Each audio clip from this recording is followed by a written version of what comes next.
puedes tener paz en la tormenta, fe y esperanza cuando no puedas seguir.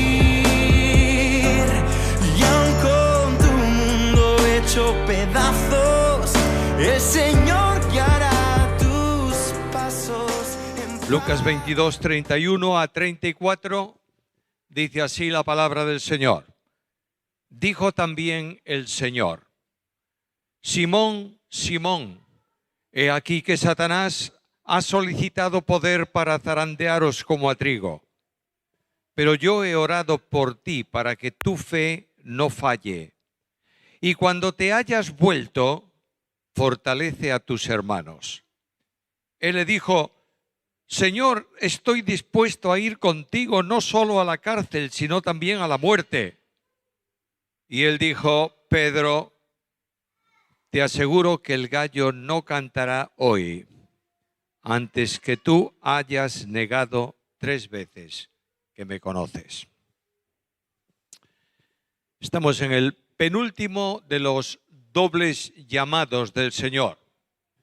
Hemos considerado 4 en el Antiguo Testamento, arrancamos con 1 en el Nuevo, que era el de Marta, y el siguiente del Nuevo Testamento, penúltimo de los 7 dobles llamados en la Biblia, tiene que ver con Pedro. Simón, Simón.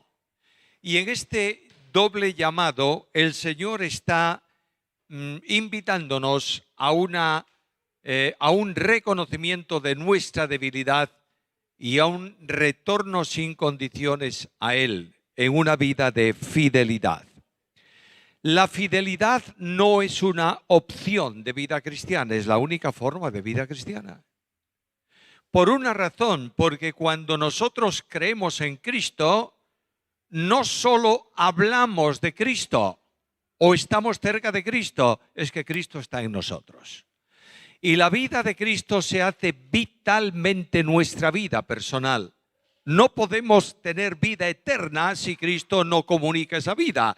Por tanto, el que se hace vida en nosotros nos da por medio de la acción del Espíritu una vida de compromiso como la suya.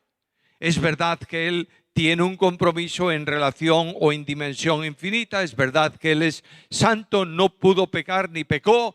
Es verdad todo esto, pero nosotros estamos llamados a vivir a Cristo. Y Pablo dice, porque para mí el vivir es Cristo. De manera que si Él fue fiel, yo que vivo a Cristo tengo la obligación moral de reproducir a Jesús por el poder del Espíritu y ser también fiel. De ahí que la Biblia me dice, sé fiel hasta la muerte y yo te daré la corona de la vida. Normalmente divido el tema con 3 aspectos del mensaje. Voy a dividirlo también hoy en 3 puntos. Yo soy el hombre de los 3 puntos. Voy a dividir el tema en 3 puntos, pero de acuerdo con lo más destacable del entorno textual que hemos leído esta mañana.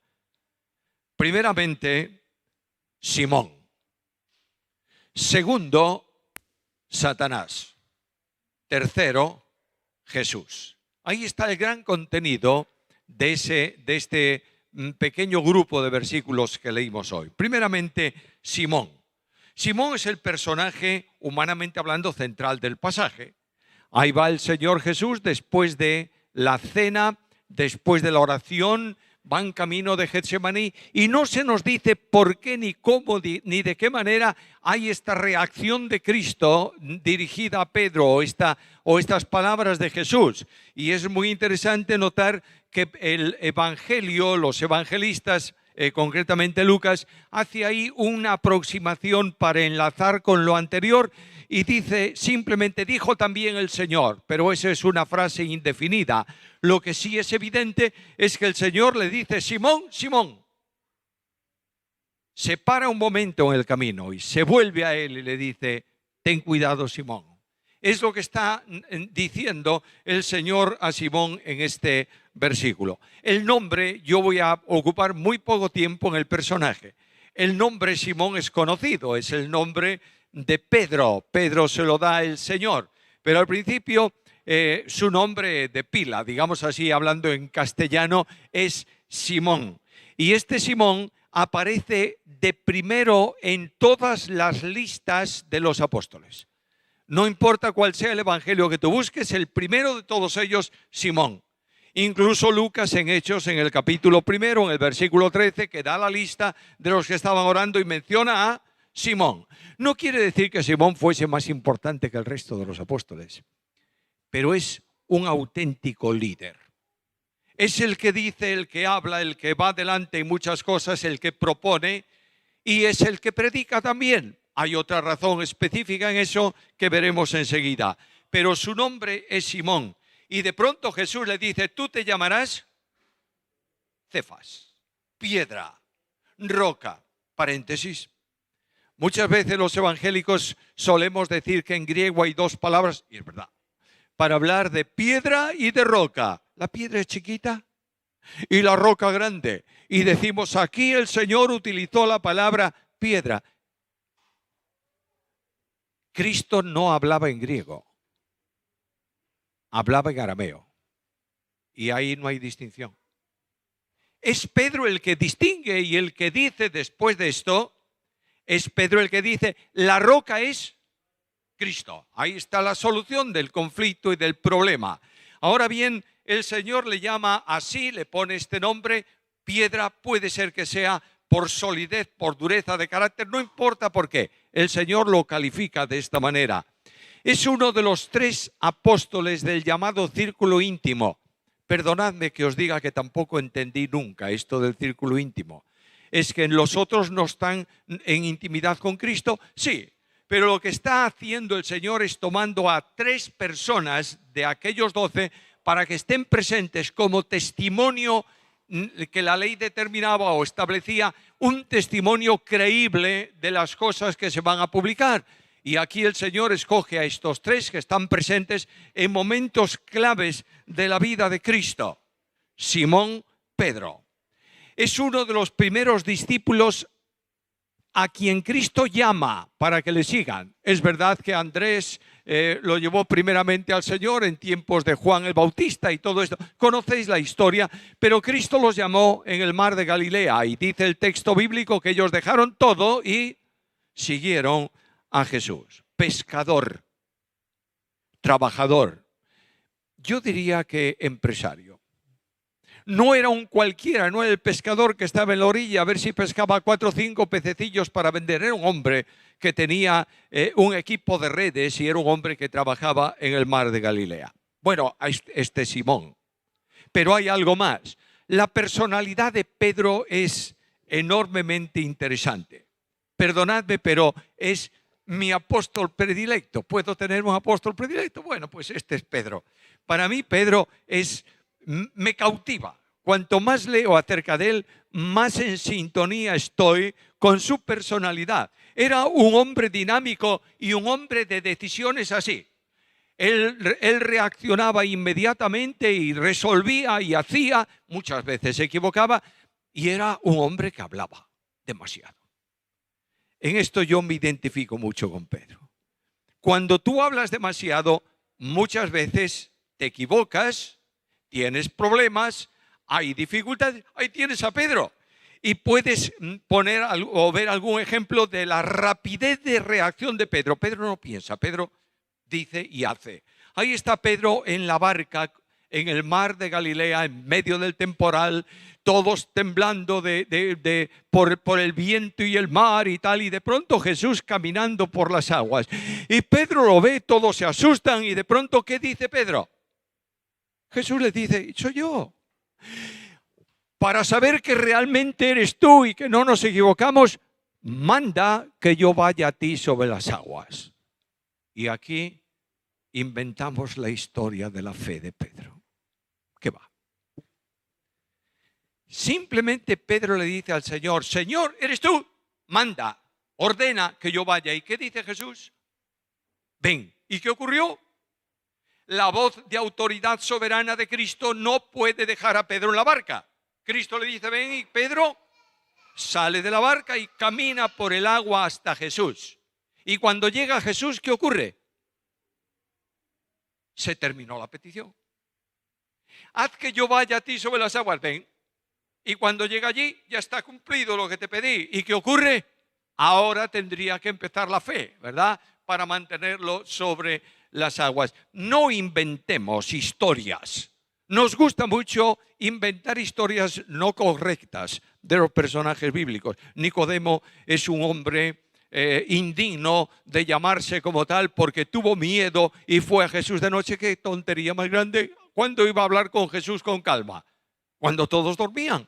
Y allí fue, y como esto, pues 1000 cosas más. Yo os pido, por favor, que dejéis de volar, que no permitáis que la mente vuele para inventar historias de personajes bíblicos. Los que no nos gustan, malas personas. Y los que nos gustan, perfectos. Bueno, pues no es así. Todos son hombres, todos tienen defectos, todos tienen problemas caminando sobre las aguas. Pero es un hombre que nunca dejó de pedirle a Cristo explicación cuando no entendía lo que Jesús enseñaba. Y ahí tienes aquella ocasión en que Pedro se acerca a Jesús y le dice, explícanos esta parábola, porque no hemos entendido bien, al menos yo no la entendí, Señor, explícamelo. Y el Señor le explica a Pedro la parábola. Es un hombre que no se queda ignorante de las cosas que está escuchando. Es un hombre que reacciona a veces de una forma incorrecta. El Señor está lavando los pies de los 12. Recordáis la historia, ¿verdad? Está lavando los pies y se acerca a Pedro. ¿Y qué dice Pedro? Tú no me lavas los pies jamás. ¿Pero cómo? Pedro, si yo no te lavo los pies, no tienes comunión conmigo. Entonces báñame. Este es Pedro. Le dice, no solo los pies, las manos, la cabeza, todo. Este es Pedro, la reacción de Pedro siempre es así. Es un hombre muy especial, pero tiene momentos claves la vida de Pedro. Pedro sube al monte con los otros 2 compañeros suyos para el testimonio del ministerio y de la vida de Cristo. Sube al monte de la transfiguración y Pedro contempla asombrado cómo el siervo corre la cremallera de su traje de trabajo, su humanidad, y del interior luce hacia afuera la gloria de la deidad. Y el apóstol Pedro sufre tal impacto en aquel momento que cambia el pensamiento que él tiene sobre lo que es la profecía. En el Antiguo Testamento, profecía, ¿qué era? Dios le da un mensaje al profeta, el profeta lo comunica, no veía el cumplimiento, a veces no lo entendía y él decía, bueno, Dios me lo dijo, yo lo escribo. En el Nuevo Testamento es distinto. Pedro dice, todo lo que viene en el futuro ya lo hemos visto ahora. Hemos visto con nuestros propios ojos su majestad. Y ahí la profecía toma una dimensión diferente. No solamente es algo que esperamos, es que la gloria de la esperanza del creyente no son cosas anunciadas, es una persona. Cristo es en vosotros esperanza de gloria. Ahora van camino de Jerusalén y el Señor pregunta a los discípulos, ¿quiénes dicen los hombres que soy yo?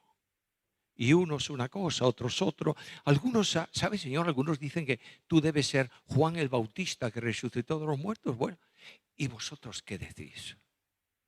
Y ahí Pedro automáticamente responde, tú eres el Cristo, el Hijo del Dios viviente. Y de pronto Cristo dice a Pedro algo sorprendente. Cuando yo voy a la Biblia descubro que la profecía, toda la escritura es inspirada por Dios y traída por indicación, por presión, por sujeción, por orientación del Espíritu Santo, ¿verdad? Lo tenemos claro, pero aquí Dios habla, el Padre habla a Pedro. Y le dice, bienaventurado, Simón, porque no te lo reveló carne ni sangre, sino mi Padre que está en el cielo. Es una revelación excepcional. Pedro recibe eso y recibe una promesa, te voy a dar las llaves del reino. Y Pedro toma esas llaves, simbólicamente hablando, y abre el reino de los cielos a los judíos en Jerusalén. Primer mensaje del Evangelio, 3000 convertidos. No tengo duda de que ese es el resultado de la oración intercesora de Jesús en la cruz. Aquel crimen de la nación contra el Señor era un crimen que no tenía sacrificio expiatorio. Y Cristo dice: Padre, perdónalos. ¿Por qué? Porque son ignorantes. No saben lo que hacen. Y Dios abre en gracia una puerta de salvación a su pueblo en esa ocasión. Y va salvando de ese pueblo a lo largo de la historia, ese remanente escogido por gracia a lo largo del tiempo, hasta que todo Israel sea salvo en el final. Y de pronto este Pedro que está ahí recibe una advertencia del Señor: Simón, Satanás os ha pedido ¿para qué? Para zarandearos como a trigo. Y ahí sigue la comitiva y entro en el segundo personaje. Dejemos a Simón. Vamos a Satanás. Satanás. Palabras del Señor como advertencia. Ten cuidado, Simón. Simón, Simón, presta atención.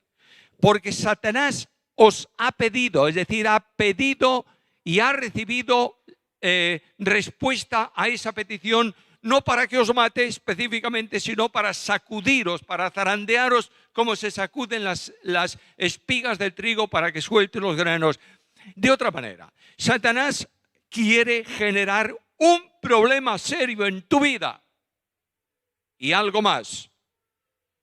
Satanás entró en el corazón de Judas, que no era creyente. Paréntesis, no hay posesión diabólica para creyentes. Porque el creyente es el templo del Espíritu. Que no te cuenten cuentos. No hay posesión diabólica.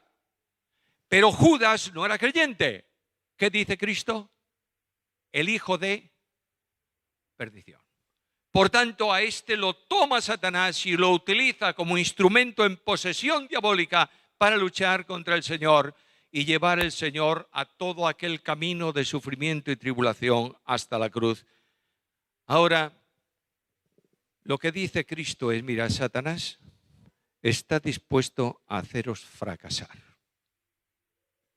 y haceros padecer.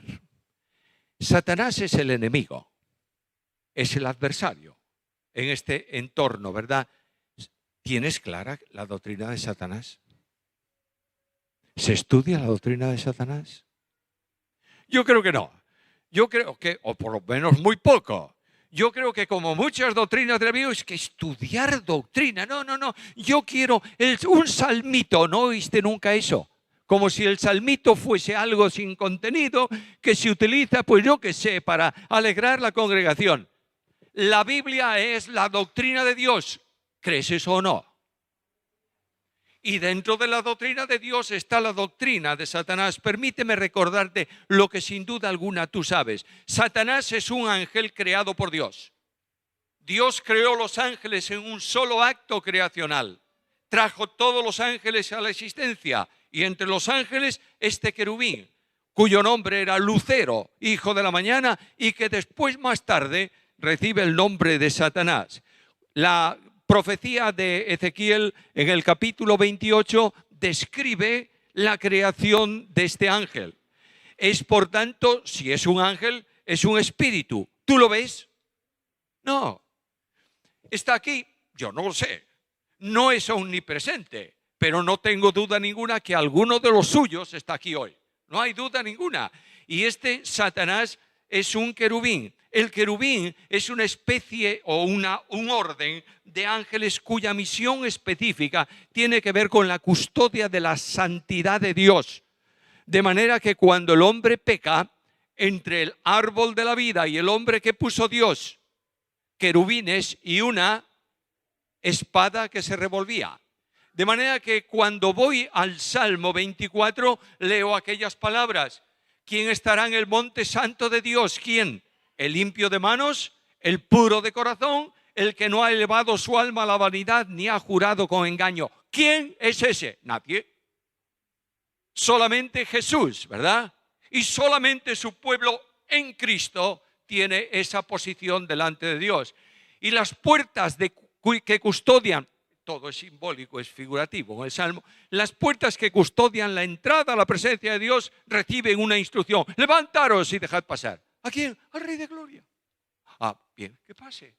Pero no te olvides que ese Rey de Gloria es un hombre revestido de gloria, ¿verdad?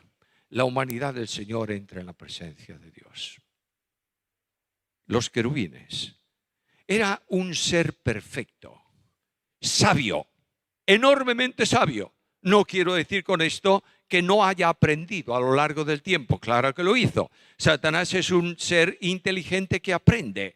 Y Satanás quiso destruir el testimonio del hombre en relación con Dios. Al principio no lo consiguió y sigo por la historia adelante. Y de pronto dice Satanás, el problema que tengo, ¿sabes cuál es? Que el hombre está leyendo la palabra de Dios. Quememos la Biblia.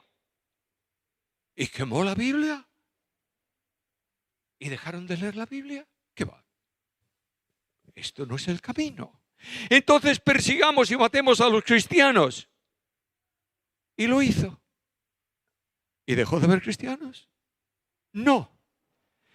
Y dice en nuestros días, bueno, qué tontería más grande. ¿Quieren Biblias, verdad? Biblias. La Biblia, Reina Valera actualizada, Reina Valera 77, nueva versión internacional, la Biblia de las Américas, Nácar Colunga, y luego después dentro de eso la Biblia del pastor desidioso, la Biblia del pastor enterado, la Biblia de la mujer, la Biblia de no sé qué, no sé cuál. ¿Quieren Biblias? Tome Biblias. Puedes tener 30 Biblias en tu casa, lo importante es que no lea ninguna. ¿Comprendes esto? Satanás progresa en el conocimiento y cambia de actividad. Ahora este ser tan perfecto, tan conocedor, tan sabio, está vestido con un ropaje tan glorioso que se compara 3 veces en la Biblia, con el pectoral del sumo sacerdote, con las piedras de la ciudad santa, y está vestido de esto. Es un espíritu, ¿cómo se va a vestir de piedras? Bueno, estamos hablando de figuras de lenguaje, ¿verdad? Y este ser tan bello, tan extraordinario, tú sabes que muchas veces se pintaba a Satanás como una cabra con cuernos. Eso es lo que él quiere, que piensa que soy así. Pero Satanás se disfraza ¿de qué? De ángel de luz. Y Satanás viene y ese vestido glorioso y esa capacidad la va a usar específicamente para sacudir a los creyentes. Cuando Satanás comienza su andadura pecaminosa, la Biblia revela los pasos en la caída de Satanás. Subiré sobre las nubes. No es bastante la gloria que tengo. Quiero más gloria. Y levantaré un trono junto al trono de Dios. Y los ángeles me servirán. Que Dios se ocupe de sus cosas. Yo voy a reinar. Y reinaré también en la tierra. Me sentaré a los lados del norte cuando se habla de la profecía mesiánica. Y ahí tienes todo el énfasis diabólico de Satanás en oposición contra Dios. Y Dios toma a ese ángel en su pecado y dice, fin. Porque el pecado de Satanás es definitivo para él. No hay vuelta de hoja. No tiene solución a su pecado. Es un pecado sin retorno. Satanás no puede arrepentirse, Satanás no tiene salvación, los demonios que le siguen tampoco, y están destinados a ser condenados eternamente. ¿Entiendes esto? Él dice, yo he pecado, y Dios le dice, y ese pecado es el fin para ti. Es verdad que no podré destituir de la gloria a los que son del Señor, pero voy a hacer que en su alma se genere la angustia, la inquietud y estén siempre pensando en lo que hicieron. El propósito es zarandear, actuar sobre el creyente para ocasionar en él un sentimiento de fracaso. Iba a conseguir que Pedro negase 3 veces y ahora nota por favor lo que ocurre. En ese momento la mirada de Jesús produjo en Pedro una angustia, yo diría, vital. Y Pedro dice, ¿qué hice yo? Soy un miserable. Y el sentimiento de fracaso generado en el corazón de Pedro se expresa con lágrimas. Saliendo fuera, lloró amargamente. Dejemos ahí a Satanás. Paso al tercer punto. Jesús. Y lo que encuentro en el capítulo es que Jesús pronuncia un doble llamado. Simón, Simón, escúchame bien, Simón. Quiero advertirte de algo. Tú no le vas a dar mucha importancia, pero quiero advertirte que Satanás os ha pedido para zarandearos como el trigo. ¿Y cuál va a ser el resultado de esto? Versículo 34. Pedro, te aseguro que el gallo no cantará hoy antes que tú me hayas, antes que tú hayas negado 3 veces que me conoces. ¿Qué va, Señor? Imposible, de manera ninguna.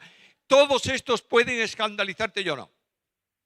Además, Señor, estoy dispuesto a ir contigo a la muerte. Estoy dispuesto a morir. Pedro. Estás viviendo en tu fuerza, Pedro, pero no en la dependencia de la fe. Y el fracaso tuyo es porque tú crees que puedes, cuando realmente no puedes nada. Hermanos, permitidme paréntesis, voy a hacer unos cuantos hoy. Una de las mentiras del humanismo ha llegado al púlpito de la iglesia y se ha sentado en los predicadores. Y esa mentira es: tú puedes. ¿Lo viste alguna vez? Has caído, pero tú puedes. No eres muy fiel, pero tú puedes. No puedes, querido mío. De manera ninguna. Tú no tienes ningún tipo de poder contra tu enemigo. Es más fuerte que tú, a no ser que descanses totalmente y dependas absolutamente de Dios. Hermanos amados, queridos míos, el humanismo está haciendo el daño más tremendo que podáis imaginaros a la iglesia de Cristo hoy. Es la filosofía de la mentira. Es la propuesta del relativismo. Es la oposición abierta a lo que Dios enseña, que no es con tus recursos, es con los míos, dice Dios. Y solamente cuando el Espíritu toma tu vida, te hace ser vencedor en Cristo Jesús. ¿Lo entiendes o no? Estamos en momentos críticos de la historia de la iglesia en nuestros días. Y Cristo le dice: Simón, tu fe va a ser puesta a prueba. Señor, no. Simón, no son determinaciones tuyas, es dependencia. Y mientras tú no dependas, puedes decir lo que tú quieras, que vas a fracasar. Yo quiero trasladar esto al tiempo presente y os invito a la carta a los Efesios. Epístola de Pablo a los Efesios, capítulo 6, versículos 10 al 12.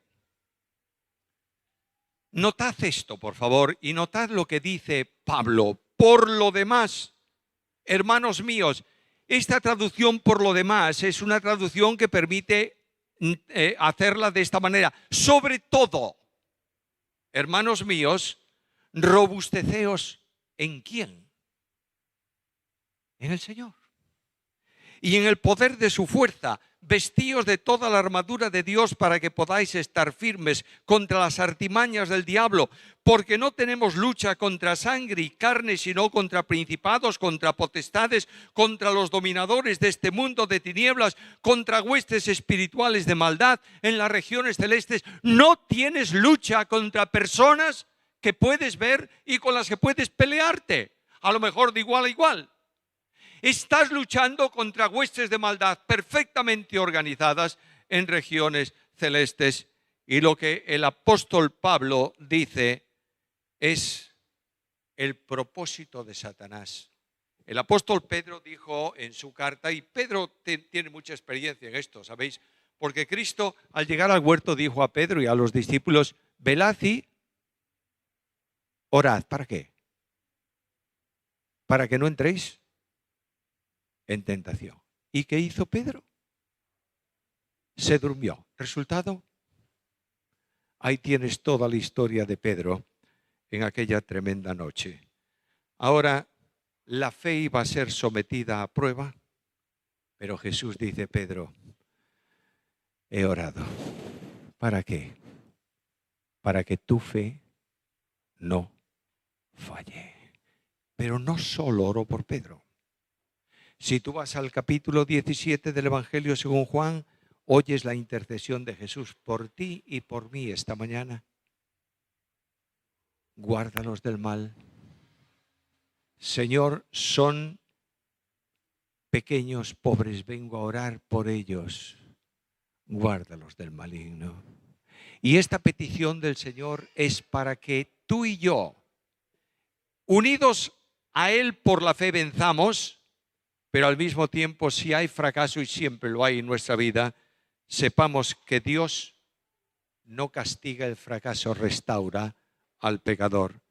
Y el propósito de Satanás es que nuestro adversario, el diablo, como león rugiente, anda siempre ¿a qué? Buscando a quien devorar. Ahora, su actuación es clarísima en nuestros días. Yo quiero aplicar esto al tiempo de hoy, no al de hace 40 años ni al que viene. Estamos viviendo en el tiempo de hoy. La situación de Satanás con la iglesia hoy, el zarandear espiritual de Satanás, es primeramente métodos y no Biblia. Sistemas humanos. Organizaciones científicas. Igle crecimiento, cuando el único igle crecimiento de la iglesia es Hechos capítulo 2. Aplicando tecnología, pero no Biblia. ¿Algo más? Programas, pero no dependencia. Mira la iglesia apostólica, por favor, recuérdalo. Hay problemas, hay dificultades. Bueno, vengamos todos. Estamos en un tiempo difícil, vamos a hacer un programa.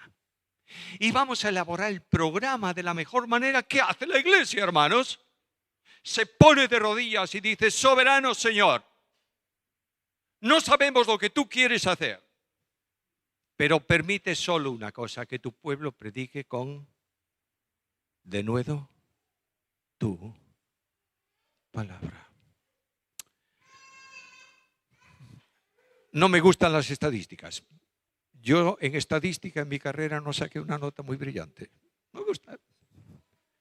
Pero lo que sí puedo deciros es que estoy asombrado de cuáles son los cursos que más funcionan en el día de hoy. Liderazgo y crecimiento. Y que cuando alguien propone un curso de Biblia, frente a los que tienen interés en todas estas cosas, hay media docena que tienen interés en Biblia. Hermanos amados, Satanás está pidiéndonos para sacudirnos como a trigo. Satanás ha conseguido en la iglesia moderna reflexiones, pero no Biblia. Mensajes motivadores, mensajes devocionales, mensajes alentadores. Hermanos amados, la única autoridad para mover la vida de una persona es la Biblia, y fuera de la Biblia no hay autoridad. Y quiero decirte que el Espíritu Santo de Dios no usa la palabra del predicador, usa la palabra de Dios. Y quiero decirte que es enormemente claro, porque la Biblia es la única que como espada de dos filos penetra para discernir las intenciones del corazón. ¿Lo crees o no lo crees? Vuelve a la Biblia. ¿Tú crees que la Biblia es el elemento que Dios utiliza? Vuelve a la Biblia. En tu familia, en el entorno en que tú tengas, mantén la Biblia. Y el apóstol Pablo habla de todo esa panoplia de armas de fe. No voy a entrar más que en 3, que dice que son las principales. Sobre todo el escudo de la fe. ¿Has pedido al Señor hoy: auméntame la fe? ¿Para qué quiero fe si tengo técnica? Sin fe es imposible agradar a Dios. Y dice Pablo, toma la palabra. Cristo respondió a Satanás, ¿con qué? Con la palabra. ¿Conoces la Biblia? ¿Crees que la Biblia es inspirada por Dios, sí o no? ¿Lo crees? ¿La lees toda? En la iglesia, los pastores de la iglesia creemos que la palabra es inspirada por Dios. Predicamos toda la Biblia. Tercera cosa, oración. El apóstol habla allí de la oración. Oración es relación continua con Dios. No son programas de oración. No son sistemas de oración. No son aspectos de oración. Es oración. Y oración es estar en contacto permanentemente con el Señor y decir al Señor, no puedo sin tu ayuda, Señor. Aquí estoy con mi miseria y con mi necesidad. Hermanos amados, dejémonos de historias, de cuentos de nuestro tiempo actual. La iglesia necesita orar sin condiciones, conducida por el Espíritu Santo de Dios. ¿Lo entiendes o no?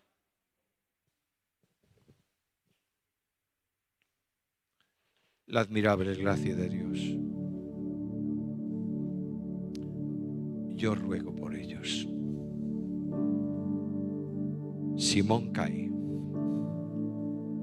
y Satanás se acerca. Simón, permíteme, ¿me permites la licencia de dejar volar la cabeza un poco? Bueno, no soy alegorista ni soy... ¿Me lo permites o no? Bueno, aunque no me lo permitas, lo voy a hacer. De manera que Satanás se acerca a Pedro en aquella mañana y le dice, Pedro, fracasado, nunca más vas a ser Pedro. Y de pronto el Señor pasa. Y los ojos de Jesús miran a los ojos de Pedro. Y esa mirada entró en el alma del que había caído. No es una mirada hostil, de repugnancia por el hecho. Es una mirada de gracia. Y el Dios de la gracia restaura al caído. Y el Señor le dice a Pedro, Pedro, una vez vuelto confirma a tus hermanos. Es decir, Pedro, una vez arrepentido de esto, una vez que has vuelto a mí, entonces confirma a tus hermanos. Y Satanás dice a Pedro, Pedro, es el final. Y Satanás te dice a ti, a mí, hoy que conoce tu pecado y el mío sin confesar, tal vez te dice, has pecado, has terminado.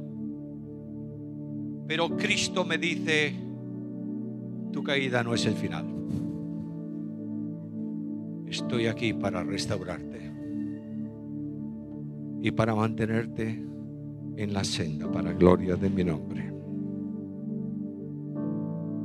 La caída de un creyente es un golpe en su vida, pero no el fin de su vida.